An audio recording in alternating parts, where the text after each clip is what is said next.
On one side stood a company worth billions of dollars, owner of one of the most recognizable brands on the planet. On the other was a challenger that seemed unlikely to succeed, yet within a few decades turned a simple energy drink into a weapon powerful enough to threaten the leader of an entire industry.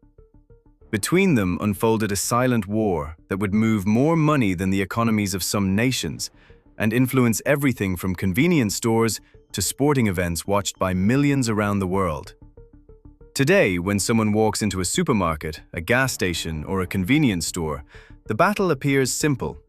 Two brands dominate the shelves, two completely different identities, two different ways of winning over consumers. But behind those cans lies a corporate war that most people never see. One company built its image around performance, adventure, and exclusivity. The other embraced scale, aggression, and a presence that was impossible to ignore. For years, both spent billions convincing the world that they represented far more than a beverage. They were selling a lifestyle, a sense of belonging, and a status symbol. And as the market grew larger, the fight became even more intense. What makes this story so fascinating is not just the size of the companies involved, it is the fact that one of them essentially created the modern energy drink category. It set the rules, shaped consumer behavior, and built a position that seemed untouchable. For a long time, its dominance looked permanent. Then, a rival emerged, determined to play a different game. Instead of following the established path, it found opportunities the market leader had overlooked. It moved into strategic territories, capitalized on cultural shifts, and expanded with remarkable speed. Slowly but steadily, it began attracting the attention of investors, distributors, and executives across the industry. The result was one of the most profitable rivalries in modern business history. Over the years, this battle fueled billion-dollar marketing campaigns, fights for shelf space, legal disputes, strategic partnerships, and an endless race for consumer loyalty. Every product launch, every sponsorship deal, and every market move became part of a much larger conflict. But there is one question that makes this story even more compelling. How did a company that created an entire industry find itself facing a challenger capable of threatening its global dominance? The answer involves visionary business decisions, world-class marketing, calculated risks, and a cultural shift that permanently changed the way people consume energy drinks. And at the center of it all are two brands that transformed a simple beverage into billion-dollar empires. A war that continues to this day, one can, one customer, and one market at a time. To understand how this war began, you have to go back to a time when the market simply wasn't ready for modern energy drinks. For decades, the biggest beverage companies focused on categories that were already well established. Soft drinks dominated sales. Juice brands continued to grow. Bottled water was expanding rapidly. The industry revolved around taste, refreshment, and convenience. The idea of a drink marketed primarily around energy and performance occupied only a tiny corner of the global beverage business. Products with stimulating ingredients already existed in different parts of the world, but they were largely viewed as niche offerings. Some were consumed by workers facing long shifts. Others found popularity among students preparing for exams, or truck drivers spending endless hours on the road. Consumption was functional and limited. There was no global culture surrounding these drinks. More importantly, there was no aspirational identity powerful enough to turn them into a mass-market phenomenon. At the same time, the world itself was changing. Cities were growing larger. Daily routines were becoming more demanding. More people were working under constant pressure. Entertainment was becoming faster and more intense. The culture of performance was beginning to take hold. People wanted to work longer, study harder, train more intensely, and stay productive for extended periods of time. That shift created an opportunity that most traditional companies failed to see. While industry giants continued fighting over established categories, a new type of consumer was emerging. Someone who wasn't just looking for a beverage that tasted good. They wanted a feeling, a boost, something that represented energy, focus, and momentum. It was in this environment that energy drinks began to matter. The concept was simple, yet incredibly powerful. Instead of selling a beverage, these companies sold the promise of enhanced performance. The message was straightforward. Stay awake longer. Maintain focus. Push through fatigue. Keep going when your body wanted to stop. The business potential was enormous.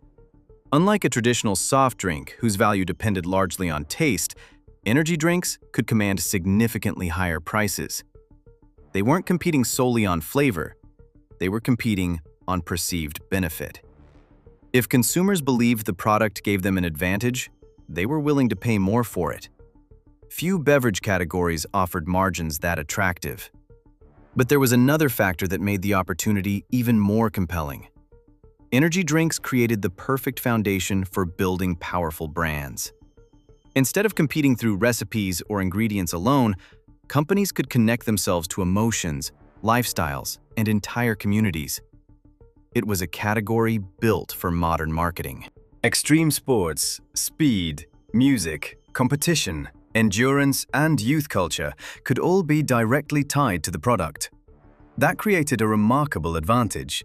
When someone chose a particular energy drink, they often weren't just choosing a beverage, they were choosing an identity. And that realization changed everything. The company that understood this first recognized that it didn't need to beat the beverage giants on taste, size, or even initial distribution. It only needed to build a narrative powerful enough to transform a functional product into a cultural symbol. The result was growth that few industry experts anticipated. What once looked like a niche market began expanding across continents. New consumers entered the category every year. Gyms, universities, offices, sporting events, and nightlife venues became natural points of consumption. The product evolved from a curiosity into a permanent part of daily life for millions of people. And the larger the category became, the more attractive it looked to potential competitors. The opportunity was no longer hidden, it was now visible to the entire industry. And that was the moment when the conditions were set for one of the most important rivalries in business history. A battle that would not be decided by taste alone, but by culture, perception, and the ability to capture the attention of an entire generation of consumers. When the energy drink category finally began gaining traction, most companies saw it as just another promising segment within the beverage industry. But one company saw something much bigger. It realized it wasn't simply selling a product, it was building a global movement. That difference in vision would change everything. While competitors focused on traditional advertising, retail promotions, and price competition, this company invested in something far more difficult to replicate: cultural relevance.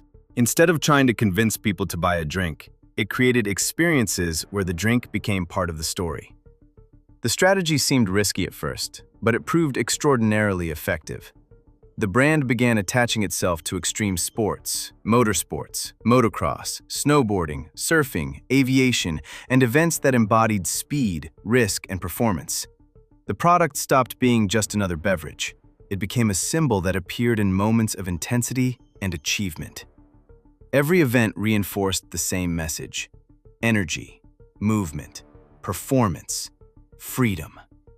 Consumers responded immediately. People weren't simply buying a can, they were buying into an idea, a global community built around pushing limits and breaking boundaries. Slowly, the company stopped competing solely with other beverage brands. It started occupying a place in consumers' minds that was usually reserved for major entertainment, fashion, and technology companies. That shift created a powerful advantage. The stronger the brand became, the harder it was for competitors to replicate its success. It wasn't enough to copy the ingredients. It wasn't enough to launch a similar product. It wasn't enough to spend money on conventional advertising. The company had built an ecosystem. At the same time, distribution expanded at an extraordinary pace. The product appeared in airports, universities, gyms, offices, gas stations, supermarkets, and convenience stores. In many markets, the brand became virtually synonymous with the entire category. For millions of consumers, the company name and the concept of an energy drink became one and the same. That is one of the strongest positions any business can achieve: When a brand begins defining an entire category, it stops being just another market participant. It becomes the standard. The numbers reflected that transformation. Sales climbed year after year. New countries were added to the company's global footprint. International expansion accelerated. What had started as a niche opportunity was becoming a worldwide revenue machine. Meanwhile, competitors kept entering the market. Many had substantial financial resources. Others brought decades of experience in the beverage industry. Some controlled massive distribution networks. Yet most of them faced the same challenge. They were selling energy drinks. The market leader was selling an identity. That distinction created an incredibly difficult competitive barrier. For years, the gap between the dominant company and its rivals appeared to grow wider. Its market position remained strong. Its cultural influence deepened. Its sponsored events attracted global attention. Its athletes and ambassadors expanded the brand's reach even further. In many ways, the company was no longer operating like a beverage manufacturer. It was functioning like a media empire. Every event generated content. Every competition strengthened the brand. Every new project expanded its influence. The company was building something that extended far beyond a physical product. It was building an empire. That growth delivered something even more valuable than revenue: loyalty. Consumers developed an emotional connection with the brand. Many didn't choose it because of price or flavor alone. They chose it because they believed in what it represented. That loyalty created an enormous advantage in a market where new products appeared constantly. For any competitor, gaining market share meant competing not only against a successful company, but against a global community deeply connected to the brand itself. At the height of its expansion, the company's leadership seemed almost untouchable. It dominated key markets, possessed one of the most recognizable identities in the world, and continued growing despite increasing competition. Industry analysts viewed the story as a classic example of corporate dominance. A pioneer that had arrived first, built the strongest brand, and secured a position that looked nearly impossible to challenge. But empires rarely face their greatest threats during periods of rapid growth. The real danger often emerges when success begins to feel permanent. As the company celebrated its transformation into a global powerhouse, a quiet shift was taking place elsewhere in the market. A new competitor was starting to understand something important. If defeating the leader seemed impossible, the answer might not be playing the same game. The answer might be creating a different one. And that realization would set the stage for the most important chapter in this story. The moment when the energy drink market stopped being dominated by a single giant and became the battleground for one of the most intense and profitable corporate rivalries in modern business history. That was precisely when the first signs of change began to appear. They weren't dramatic. There was no sudden collapse in sales, no visible crisis threatening the empire. In fact, the company remained enormously profitable, globally influential, and deeply entrenched as the category's dominant force.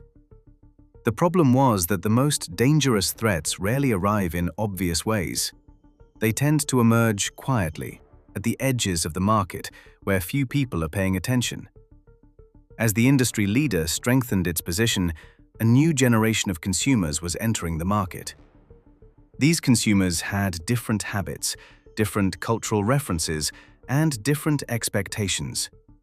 They hadn't witnessed the birth of the energy drink category. They didn't share the same emotional connection that earlier customers had developed over the years. For many of them, the leader's dominance wasn't inspiring. It was simply the status quo. That difference may have seemed minor, but it would eventually have major consequences. At the same time, energy drinks were no longer a niche category. They had become a mainstream business. And as the market expanded, more room emerged for different identities, different products, and different strategies. The customer base was no longer uniform.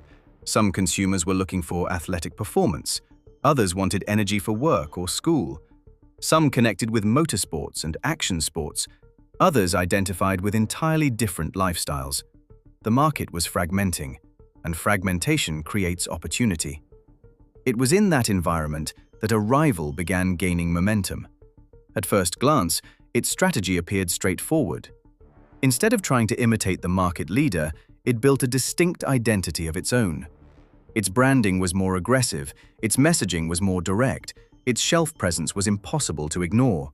Larger cans, sharper visuals, a personality built around intensity rather than exclusivity. It was a different proposition, and because it was different, it worked. The challenger realized that many consumers respected the industry leader without necessarily identifying with it. There was room for an alternative, a brand that could appeal to a different audience without needing to destroy the category the pioneer had created. Slowly, the balance of power began to shift. For years, the leader had operated without a true global rival capable of challenging its position. Now, for the first time, another company was willing to compete across virtually every major market. What's interesting is that the leader didn't completely ignore the threat.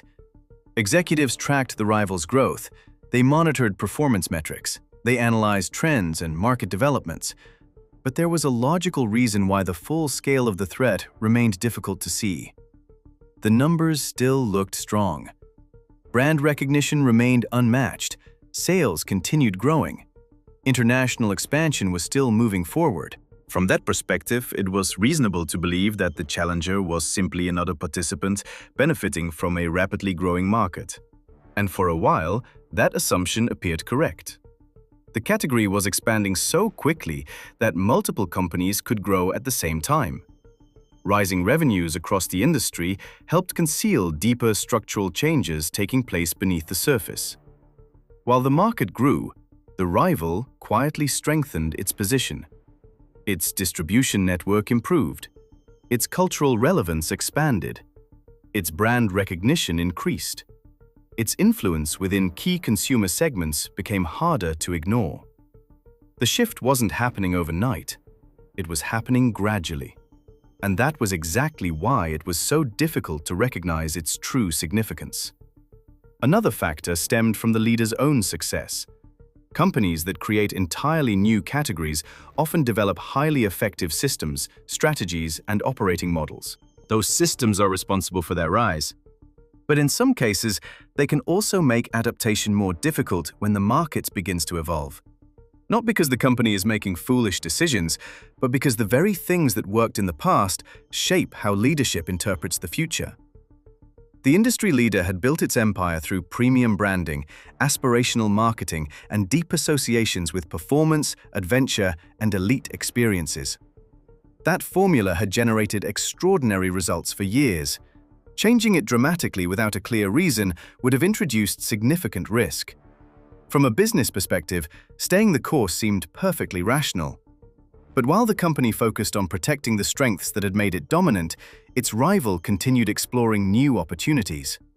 It expanded into different consumer segments, strengthened key distribution partnerships, and took advantage of every opening available to close the gap. The competition was no longer symbolic. It was measurable. Market share became a battlefield. Shelf space became a battlefield. Consumer attention became a battlefield. For the first time in years, analysts began discussing a possibility that once seemed unthinkable. What if the leader's dominance wasn't permanent? What if the energy drink industry was entering a completely new era? Those questions became even more urgent as external forces began reshaping the market. Consumers started paying closer attention to ingredients, sugar content, wellness trends, and functional benefits. New products appeared constantly. Traditional beverage giants became increasingly interested in the category. The competitive landscape grew more complex every year. The challenger was ready for that reality. The leader still possessed the resources, experience, and influence to defend its position, but the dynamics had changed. The story was no longer about a company dominating the market it had created. It was now about two giants fighting for control of the future. And for the first time since its rise began, the empire that had once seemed untouchable no longer looked invincible. The challenge was no longer survival. The challenge was figuring out how to remain on top after the rest of the industry had finally learned how to play the game. What happened next was not a collapse in the traditional sense of the word. There was no bankruptcy, no dramatic implosion, no single moment when the empire came crashing down in front of the world. The reality was far more interesting. The company that had created the category remained enormous, highly profitable, and globally dominant in many respects. But the market around it had changed forever. From that point on, leadership was no longer something that could be taken for granted. It became a position that had to be defended every single day. Meanwhile, the rival continued to grow. Year after year, its market share expanded across key regions. Its global presence strengthened. Its ability to compete with the pioneer was no longer a theory, it was a fact. What had once seemed like a distant alternative had become a powerhouse capable of influencing the direction of the entire industry. At the same time, broader changes accelerated the transformation of the market. New brands entered the space. Functional beverages gained momentum. Products focused on wellness, fitness, and performance began competing for consumer attention.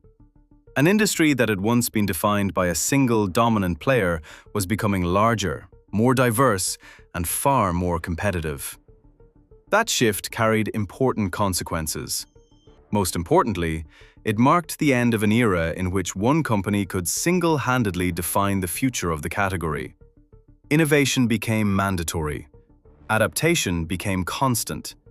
Consumer preferences evolved faster, and competition moved far beyond store shelves. It expanded into culture, into social media, into sports, into entertainment, into the way each company built its identity in front of millions of consumers around the world. In that environment, both the market leader and its biggest rival found ways to thrive. The rivalry did not destroy the industry, it expanded it. The more intense the competition became, the more attention the category received. The more consumers entered the market, the greater the opportunity became for everyone involved. But there is an important difference between growing alongside a market and controlling its future. The company that created the category learned that lesson firsthand. During its rise, it had defined the rules. Now it had to compete in a world where other companies could influence those rules as well. And perhaps that is the most valuable lesson in this entire story.